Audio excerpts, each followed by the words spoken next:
Bueno, listo. Bueno, vamos a proceder con el tema. Embargo de cuentas bancarias o inmovilización. ¿Cómo lo vamos a desarrollar?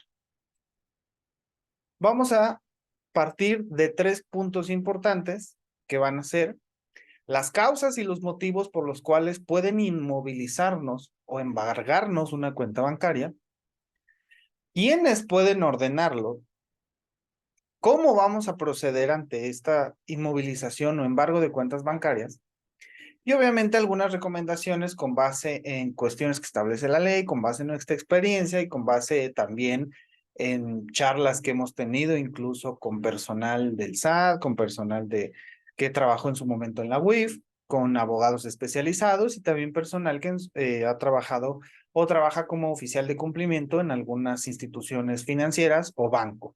Entonces, que nos pueden ayudar precisamente a poder evitar esto. Bueno, ¿cuáles son los principales causas y motivos? Bueno, pueden ser de índole administrativa. ¿Esto qué quiere decir con relación a la administración pública? Puede ser de índole judicial, es decir, que exista un proceso ya en nuestra contra en donde sea indispensable o conveniente el congelamiento, la inmovilización de nuestros recursos con el objeto de cumplir con algunas obligaciones que podamos llegar a tener de índole administrativa, fiscal o incluso civil, como cuáles. Puede ser, por ejemplo, temas de pensiones alimenticias, algunos adeudos que ya han sido controvertidos en juicio y que ya se nos condenó para el pago de costas y de, pues, lo que se controvirtió, por ejemplo, aquellas deudas que no se han pagado.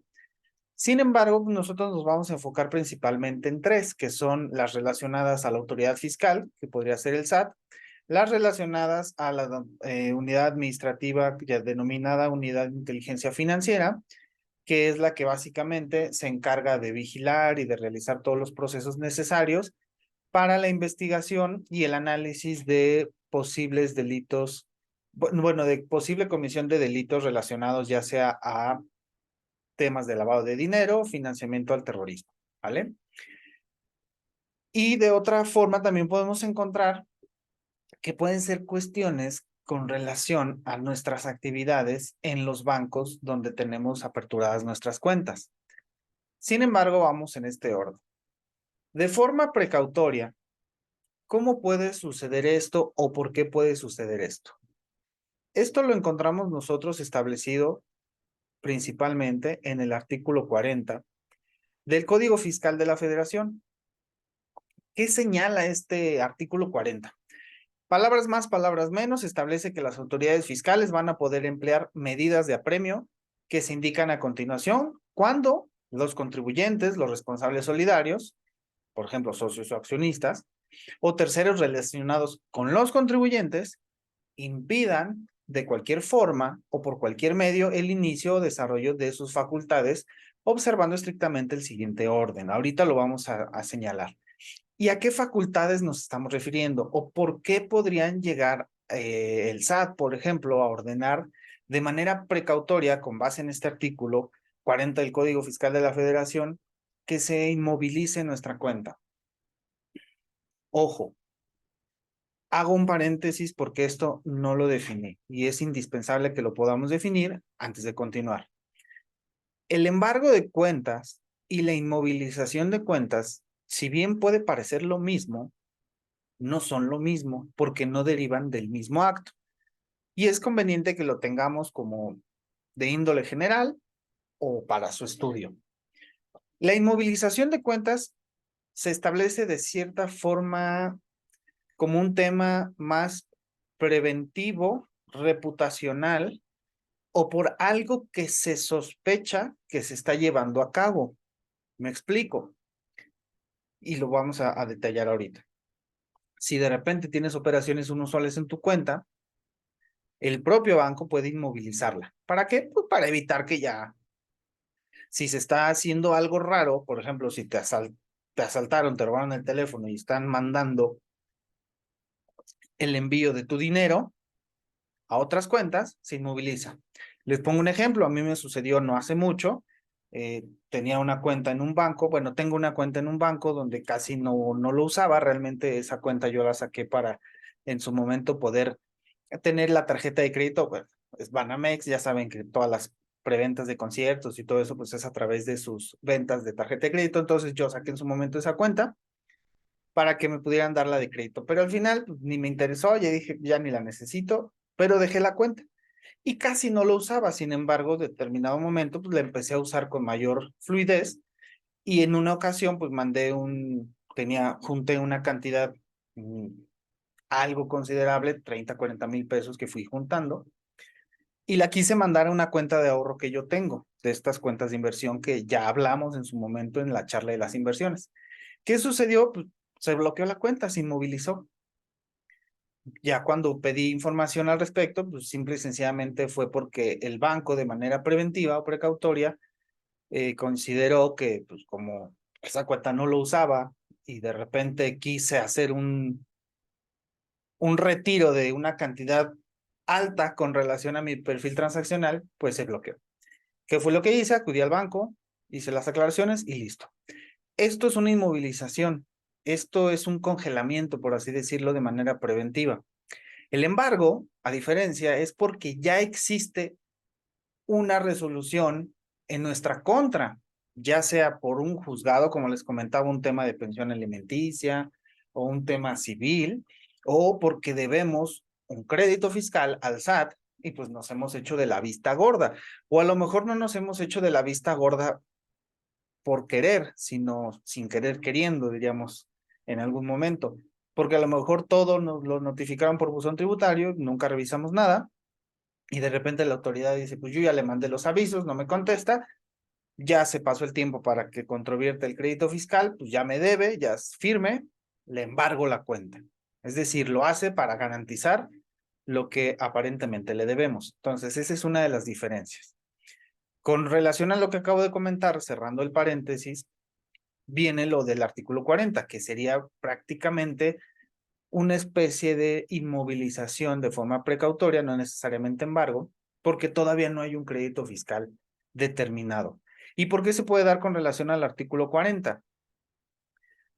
Como lo comentábamos, porque podamos a lo mejor obstaculizar el desarrollo de las facultades de la autoridad. ¿Cuáles pueden ser las facultades? Facultades de verificación, facultades de comprobación, ¿como cuáles? A lo mejor que nos van a buscar a nuestro domicilio para verificar que efectivamente sea nuestro domicilio fiscal. Lo hemos comentado antes, ¿por qué tendrían o por qué querría la autoridad verificar nuestro domicilio fiscal?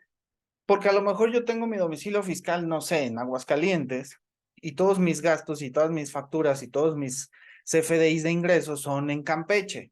Pues evidentemente la autoridad va a decir, bueno, ¿dónde tiene su domicilio fiscal? Porque todo lo factura en Campeche, pero tiene su domicilio en Aguascalientes. Creo que hay algo que no concuerda. Entonces, si no nos llegara a encontrar en este tipo de comprobaciones, podría solicitar la inmovilización de nuestras cuentas de forma precautoria. Entonces, eso tiene sentido con el primer punto que estamos hablando, que es la de forma precautoria. Para garantizar un crédito fiscal, ya lo comentamos, en este caso ya sería una especie de embargo. ¿Por qué? Ya en procedimiento administrativo de ejecución. ¿Qué es el procedimiento administrativo de ejecución? Si ustedes están familiarizados a lo mejor con el tema de los pagarés, de los embargos, de materia mercantil, pues básicamente lo que se busca con ello, con el proceso, con el juicio ejecutivo, en la diligencia de requerimiento de pago y o embargo, pues es ir a con el que te debe y decirle, me debes, traigo un actuario que viene en representación del juez del Poder Judicial y viene a ejecutar una orden de requerimiento de pago y o embargo. No pagan, entonces está en las posibilidades el actuario de ordenar que se señalen bienes para garantizar la deuda. En este caso de índole fiscal o de índole administrativo, porque no necesariamente puede ser por parte del SAT, sino puede ser también por parte de otras autoridades que ahorita lo vamos a hablar, va a ser con esa finalidad. Oye, ya te hicimos los avisos a través de buzón tributario, te fuimos a tratar de dejar una cédula de notificación al domicilio, no te encontramos, te dijimos que nos debías esto, no te defendiste, ya el crédito fiscal está firme o ya lo podemos ejecutar. Y lo que hacen y lo que se busca es, simple y sencillamente, buscar la forma de que el fisco o la autoridad garantice esa deuda o garantice ese dinero que aparentemente les debes. ¿Qué significa esto? Que si ya nos embargaron la cuenta por un crédito fiscal, ya no tenemos nada que hacer. Es decir, como en el asunto de los embargos. Si ya me embargaron bienes por un pagaré que sí firmé, ya no hay nada que hacer, ya valí. No, hay procedimientos en los cuales nos podemos defender. En el caso de la materia mercantil, pues puedes contestar tu demanda con tus excepciones. Y en el caso de la índole administrativo y fiscal, pues puedes interponer diversos procesos para no solo quitar el embargo, sino atacar directamente este acto administrativo que es lo que derivó en el embargo. Como lo comentaba también, puede ser a través de una orden por parte de un juez o con relación a una sentencia. Lo acabamos de comentar en el ejemplo que dijimos. Me pueden embargar algunos bienes, me pueden bloquear algunas cuentas, me pueden inmovilizar el recurso para cumplimiento de alguna medida preventiva o precautoria o para el cumplimiento de la condena en una sentencia. Obviamente todo esto, ya sea de forma precautoria, lo que es la inmovilización o congelamiento de cuentas, el que se garanticen los recursos para la autoridad o por orden de un juez para cumplimiento de una sentencia, todo tiene o va con relación al artículo 115 de la Ley de Instituciones de Crédito. En esta Ley de Instituciones de Crédito es donde básicamente se establece el proceso y los requisitos que se tienen que llevar a cabo para que el banco, que es un sector privado, te congele cuentas. ¿Por qué estoy haciendo este señalamiento? Hacemos un paréntesis para entrar en un contexto más importante. Adelante. En últimos meses, año o en los últimos 2 años, pues se ha planteado mucho esta controversia con relación al Poder Judicial, ¿no? Que el Poder Judicial es corrupto, que cuida solo los intereses de algunas personas. Y no es por politizar el asunto en absoluto, pero todo esto tiene relación al tema que nos ocupa. ¿Por qué podrían, por ejemplo, liberar las cuentas de banco de un presunto delincuente? ¿Por qué se ha hecho la liberación de cuentas de banco de presuntos delincuentes, de figuras políticas, de conocidos empresarios o de personas que se podría considerar que causaron o que cometieron un delito? Principalmente, ¿por qué? Porque se establece un procedimiento para que la autoridad o las autoridades sigan de manera cabal para el ordenamiento de la inmovilización o embargo de una cuenta bancaria. Esto está principalmente establecido en el artículo 115 de la Ley de Instituciones de Crédito, la cual yo les invitaría a que le dieran una leída ya en casa para profundizar más. Y en esta misma ley se establece también que de manera supletoria nos podamos apegar a la ley del procedimiento, la Ley Federal del Procedimiento Administrativo.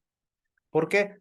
Porque este tipo de inmovilizaciones, de manera primordial, derivan de autoridades de la administración pública. Y las autoridades de la administración pública pues tienen que apegarse a lo que establece la Ley Federal del Procedimiento Administrativo, no a creencias, no a inventos. ¿A qué voy con esto? Podríamos considerar que el Poder Judicial tiene ciertos intereses, no sé.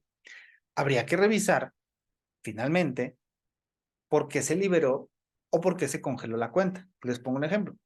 ¿Por qué se liberó cierta cuenta de cierto político conocido? Porque quien lo ordenó, quien aparentemente tenía las facultades como ente o como autoridad responsable dentro de la unidad de inteligencia financiera, no lo era. Entonces, simple y sencillamente por esa falta de formalidad, pues la orden no cumple con los requisitos indispensables que establece la ley. Y con base en todo lo que yo estoy comentando ahorita, si lo pueden analizar, no tiene una índole política necesariamente, sino la intención de conocer esto que estoy comentando, es que esto nos va a servir para que, para atacar un embargo o una inmovilización de cuentas bancarias, porque una de las principales razones es, tenemos que conocer por qué la inmovilizaron, por qué nos embargaron y quién. Porque ya detectando quién fue, es como podemos actuar. Les voy a poner un ejemplo muy burdo. Ya saben que esa es una de mis características principales, ser burdo en mis ejemplos, pero que nos da mayor entendimiento. Seguramente ustedes han visto estas películas como la de Constantine, como la del Exorcista, como la de etcétera, etcétera. Todo este tipo que tiene que ver con demonios y con posesiones demoníacas. Una de las reglas principales para expulsar a este demonio, según estas películas, es conocer el nombre del ente demoníaco. Ya conociendo el nombre, entonces se puede actuar. Aquí es igual.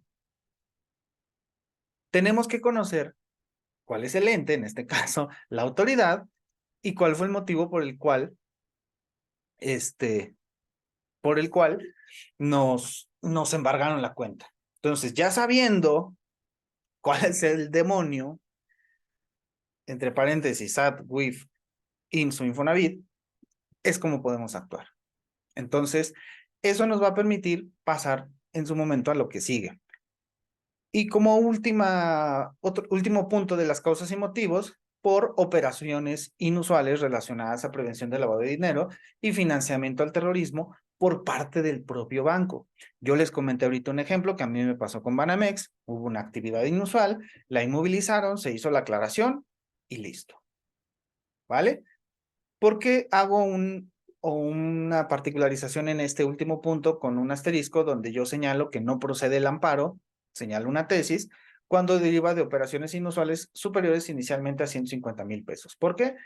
Porque los 150,000 pesos es más o menos un rango por el cual ciertos bancos tienen como regla general emitir avisos. Todos los bancos tienen, por recomendaciones de la GAFI y por obligaciones de la Ley de Instituciones de Crédito y de la Ley Antilavado, coloquialmente conocida, de reportar actividades inusuales. ¿Cuáles son las principales actividades inusuales? Pues que tengan relación a estas cantidades cuando el perfil transaccional del usuario no concuerden. ¿Qué pasó? Vuelvo al ejemplo con mi cuenta. Yo no usaba casi esa cuenta, de pronto le metí dinero y lo quise sacar de un jalón. Fue una actividad inusual, ¿por qué? Porque no era como que estaba acostumbrado. Lo he puesto en otros ejemplos. Si tu hijo de repente llega con un juguete que no se lo compraste tú o que es una cuestión muy cara que quizá no lo compraste tú o no está dentro de las posibilidades o dentro de sus costumbres, va a ser inusual y va a llamar la atención. Entonces, aquí, ¿qué es lo que señala o por qué decimos que no procede el amparo? Porque si el banco, ¿qué es lo que señala esta tesis? Si el banco te inmovilizó tu cuenta por incumplimientos en el contrato de, de la cuenta, por algunas cláusulas, no va a proceder el amparo. ¿Por qué? Porque el amparo, recordemos que procede contra actos de autoridad, no contra actos de particulares. En este caso, el banco es un particular. Sin embargo, puede ser parte como tercero en un amparo. ¿Por qué? Porque fue el que la ejecutó. Pero en este caso, si el banco simple y sencillamente te dice, oye, sabes que las operaciones que tú estás haciendo no me gustan y nos reservamos el derecho de tener una cuenta contigo, llégale, no procede un amparo. A lo mejor puedes irte a quejar ante la Conducef y listo. Pero es importante, vuelvo al ejemplo de los exorcismos, pues conocer el motivo, la causa y el ente que lo generó, ¿vale? Continuamos. Preguntas. De preferencia, si necesitan una pregunta así inmediata, interrúmpanme con la manita arriba, porque el chat no lo puedo leer ahorita. Y si no, de todos modos, como todos saben que se han conectado ya, al final dejo un espacio para preguntas y respuestas, ¿vale? Continuamos. ¿Quiénes pueden ordenar esta inmovilización o este embargo? ¿Quiénes pueden ser los entes demoníacos que pueden ejercer este tipo de actividades? El SAT, como lo vimos, por incumplimiento de obligaciones fiscales, la UIF, por investigación de delitos relacionados, operaciones con recursos de procedencia ilícita y o financiamiento al terrorismo, alguna autoridad extranjera vía exhorto, vamos a suponer, pues, todas estas autoridades como la DEA, por ejemplo, o el IRS, que le llaman allá a lo que es el SAT, o lo que es la Secretaría de Hacienda, la homóloga, pueden ellos ordenar a lo mejor por el hecho de que tengan conocimiento de que alguna persona, contribuyente o ciudadano que ellos están investigando y que se encuentra posiblemente en México, puedan solicitar el bloqueo o la inmovilización o embargo de cuentas bancarias derivado de la investigación de un proceso relacionado a estos temas. Y como lo comentaba en la anterior diapositiva, el propio banco. El propio banco puede inmovilizar tu cuenta. ¿Por qué? Porque simple y sencillamente no le gustaron las actividades que estás haciendo. Algo que esto sucede muy a menudo y, por ejemplo, con muchos de nuestros clientes. Todos aquellos que se dedican al tema de los activos virtuales, a las criptomonedas. A los bancos no les gustan.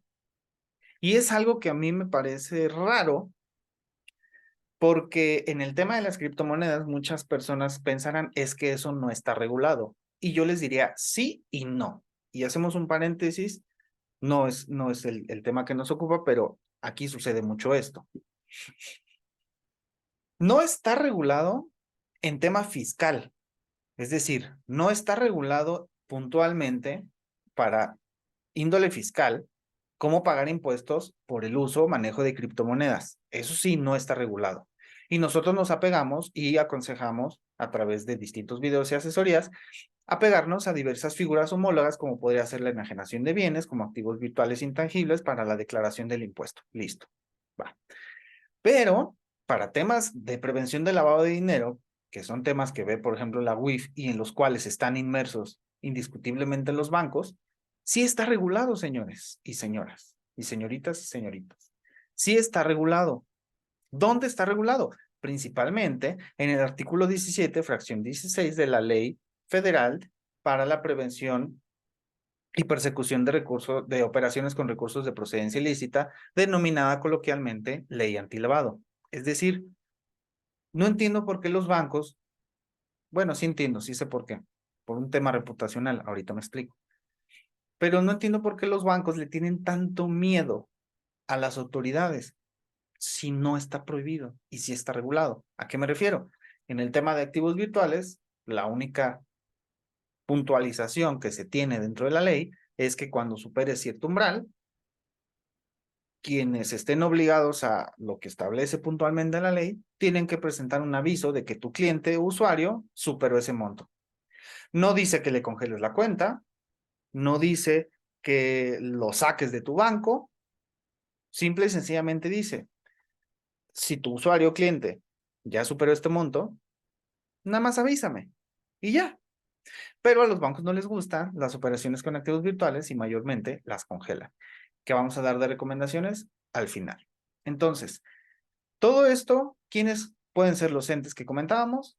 Los entes demoníacos, como lo hablaban el exorcismo, el SAT, la UIF, el IMSS, el Infonavit principalmente, el propio banco, o a lo mejor algunas autoridades como secretarías de finanzas de los estados en coadyuvancia con temas de índole federal o fiscal de manera local. Entonces, como lo comentaba en la anterior lámina o en anteriores minutos, todo esto nos vamos a apoyar en la Ley de Instituciones de Crédito y de manera supletoria en la Ley Federal del Procedimiento Administrativo y ya para controvertirlo, principalmente en la Ley Federal del Procedimiento Contencioso Administrativo. Seguimos. ¿Cómo vamos a proceder ante una inmovilización o un embargo de una cuenta bancaria?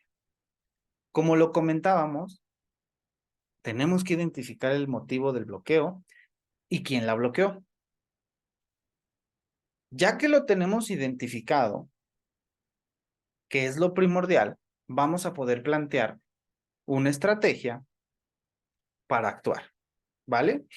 ¿Qué es lo que yo recomiendo? Porque en alguna ocasión una persona, un colega, me preguntó, oye, Licky, si nos vamos directamente al amparo, nos podemos ir al amparo indirecto. Denme un segundo, por favor.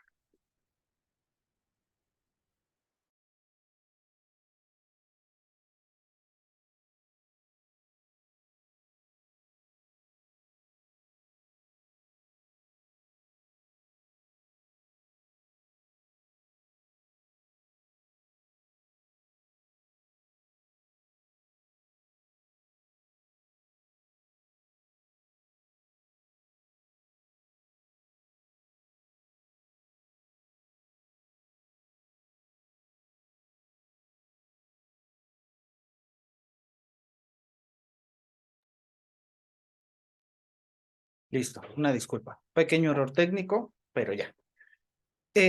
Como les comentaba, este colega me comentaba, oye, Eli, pues vámonos directo al amparo. Y sí, puede ser una de las vías importantes para el amparo, ¿no? Puede ser una vía importante o una vía indispensable irnos al amparo indirecto. Sin embargo, para acudir al amparo indirecto, tenemos que respetar diversas consideraciones. Y ahorita voy a profundizar a esto. Sin embargo, lo que nosotros recomendamos principalmente es identificar qué fue, si es un congelamiento o si es un bloqueo. ¿Cómo podemos identificarlo de manera práctica? Si la cuenta no recibe depósitos en absoluto, o sea, que tú le hagas depósitos, transferencias, depósitos en efectivo, y no los acepta, o te los rechaza o te los rebota, está congelada, está inmovilizada.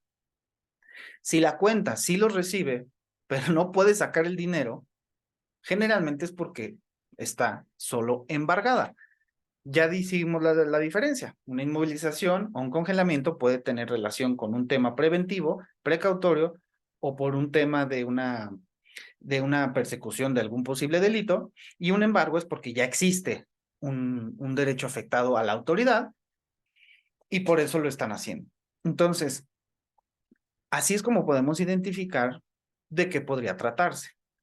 Vamos a suponer que es por un tema de un embargo, por un tema del SAT, porque sí, a lo mejor dice, sí, sí, ya había visto yo que me estaban llegando mensajes al buzón tributario o me llegaban mensajes a mi celular que me señalaban que tenía un mensaje en mi buzón tributario, nunca le hice caso y de repente ya no pudiste usar la cuenta. Evidentemente puede que sea un tema relacionado al SAT, que recomiendo revisar el buzón tributario. Revisar el buzón tributario verificando los requisitos de legalidad del mismo. Quienes tengan dudas respecto a este tema, tenemos una charla relacionada a los requisitos para considerarse de legal las notificaciones por buzón tributario. Hago una puntualización aquí. Es importante saber que hay una excepción para los embargos. Así como en los embargos derivados de pagarés, de los que platicamos hace rato, hay ciertos bienes inembargables.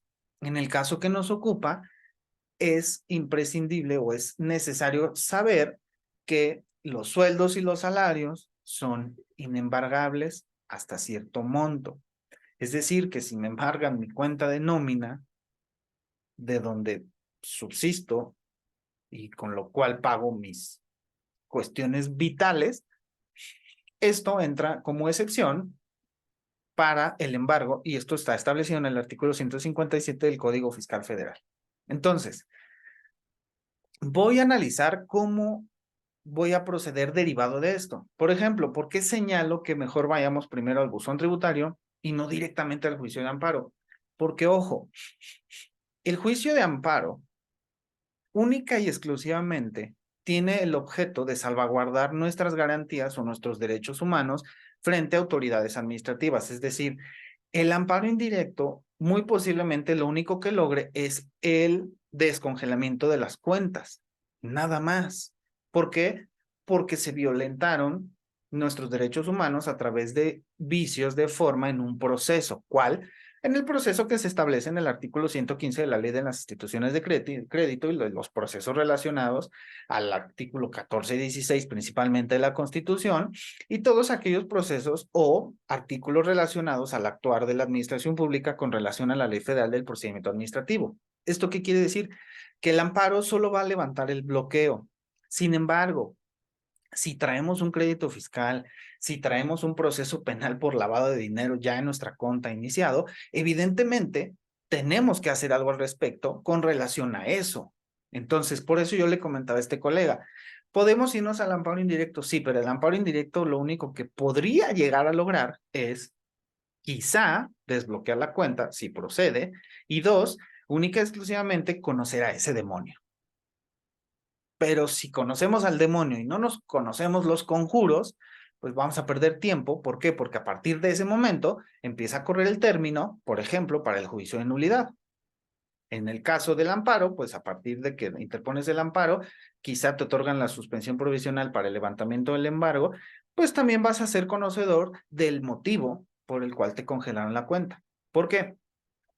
Porque la práctica, uno debe de saber, no nos avisan o no nos dice el banco por qué nos congelaron la cuenta. Generalmente te dicen, pues es que nos ordenaron que la congelaran, pues yo te diría que mejor te acercaras a las autoridades. ¿A cuál? Pues no sé. Hay veces que sí te dicen, ¿por qué? Porque evidentemente tienen esa obligación, pero sabemos que a veces en México eso no sucede, ¿no?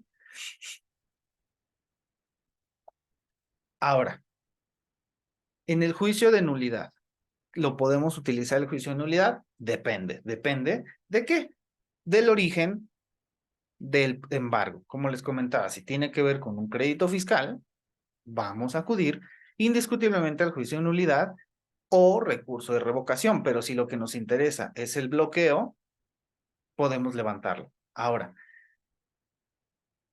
en el amparo indirecto, como lo comento aquí, hay algunas consideraciones que más adelante vamos a platicar. ¿Por qué?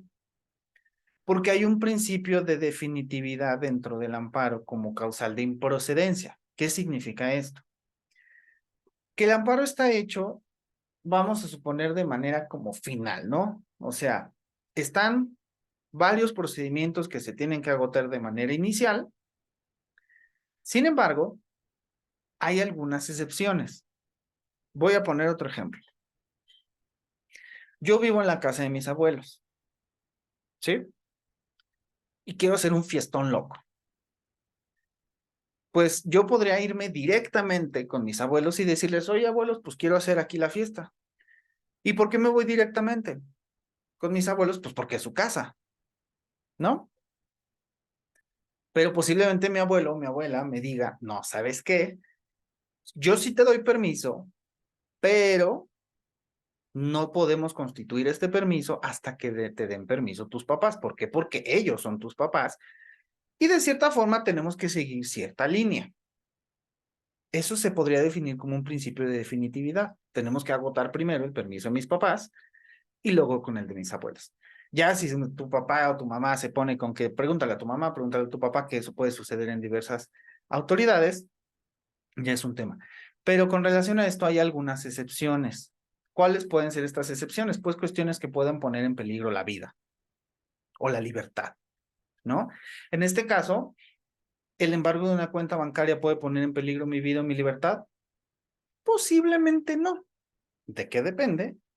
De cómo lo argumentemos y de cuál sea el motivo, de cuál sea lo que nos embarguen para poder acudir al amparo indirecto. ¿Este amparo indirecto se puede acudir? Sí.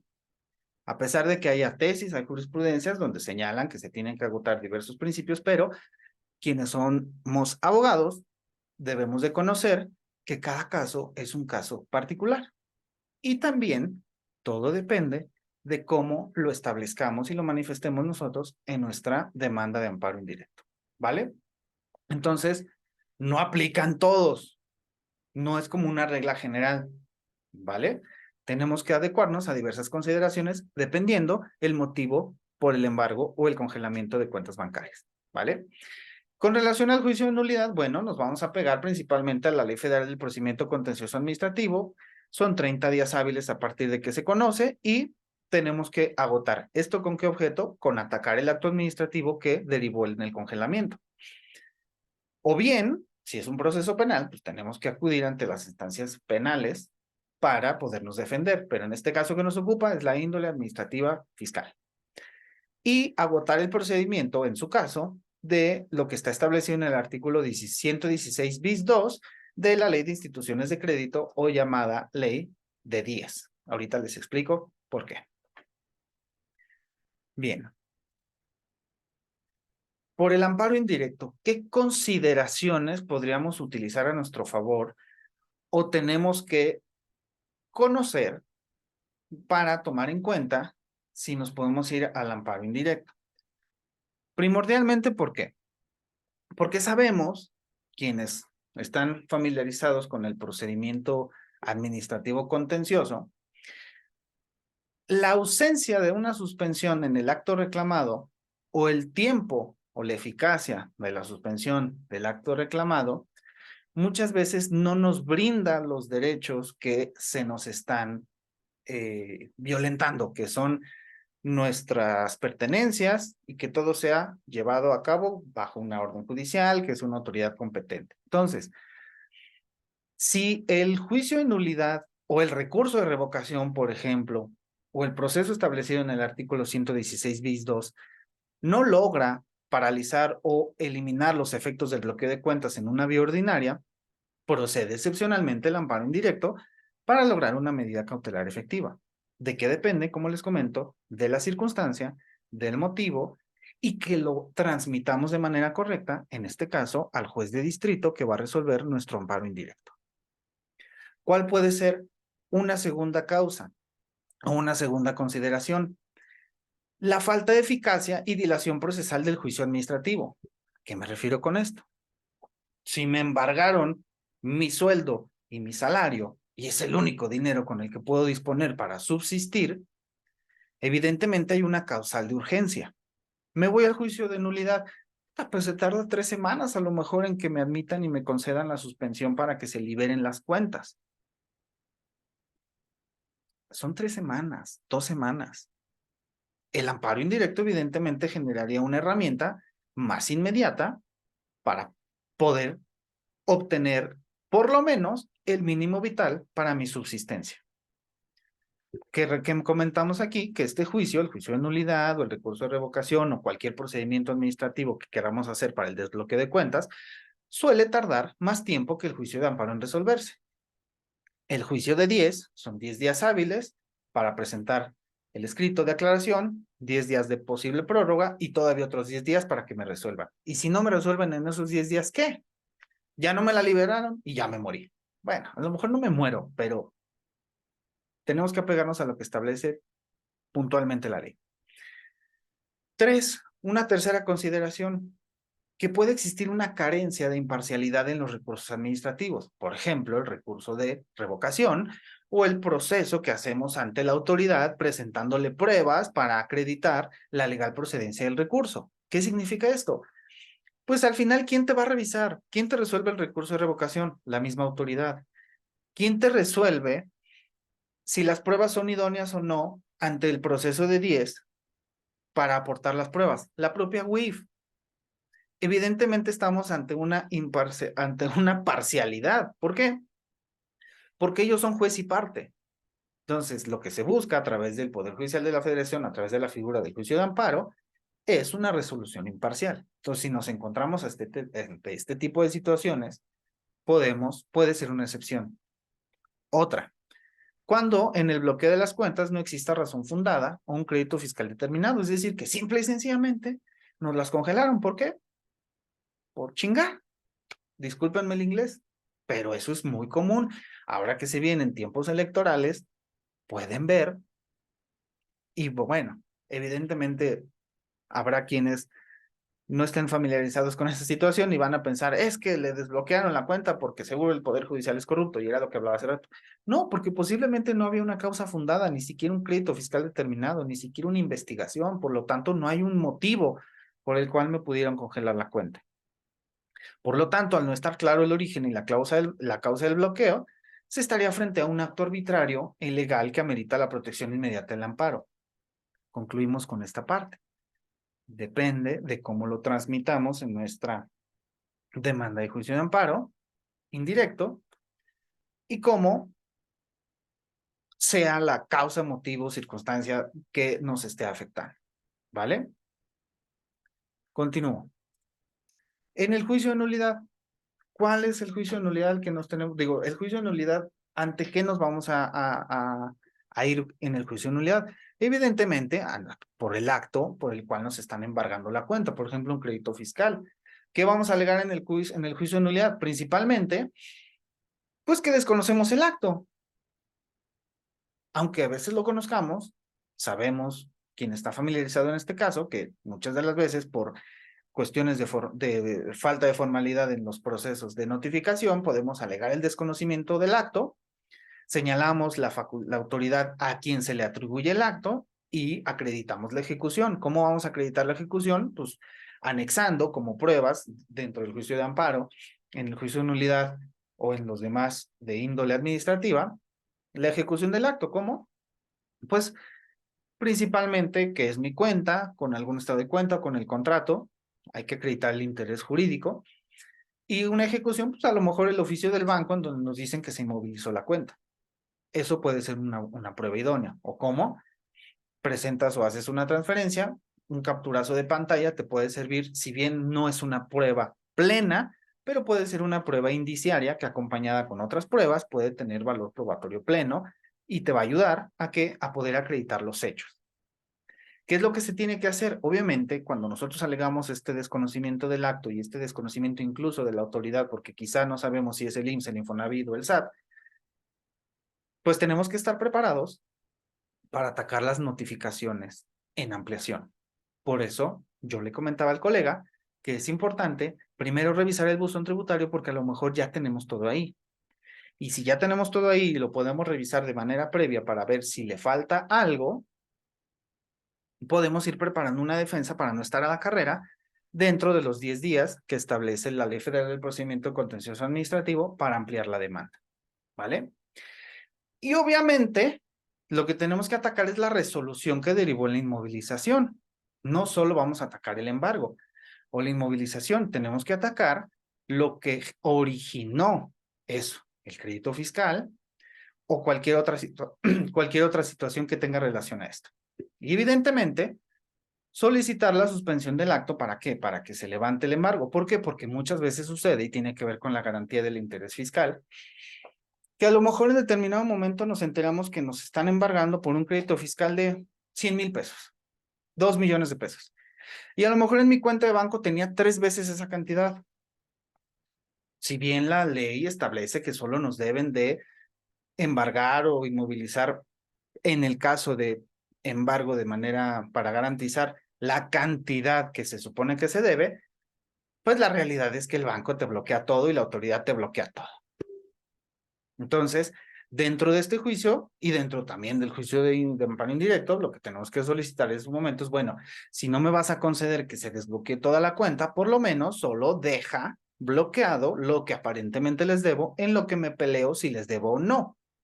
Volvemos al ejemplo de los pagarés. No se van a llevar todos los bienes de tu casa, salvo que sea una cantidad muy grande y con los bienes de tu casa no sea suficiente para garantizar el adeudo, ¿vale? Entonces, para eso también nos va a servir esta instancia judicial. Y lo que establece la garantía de audiencia conforme a la ley de instituciones de crédito, pues es esta ley, digo, este procedimiento que le llamamos procedimiento de 10. ¿Por qué?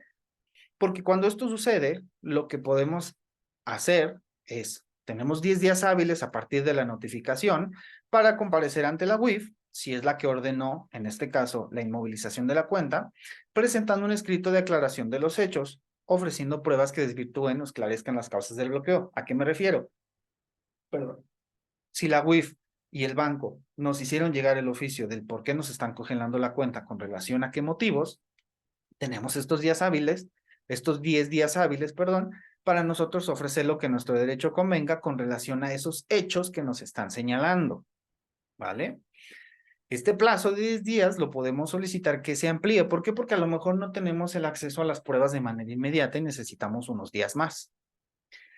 Y ya que pasaron estos 10 días hábiles que a lo mejor solicitamos de prórroga o no, la autoridad, en este caso la UIF, tiene 10 días hábiles para dictar una resolución en la que determine si ordena el desbloqueo de la cuenta o si se niega esta petición y permanece la medida.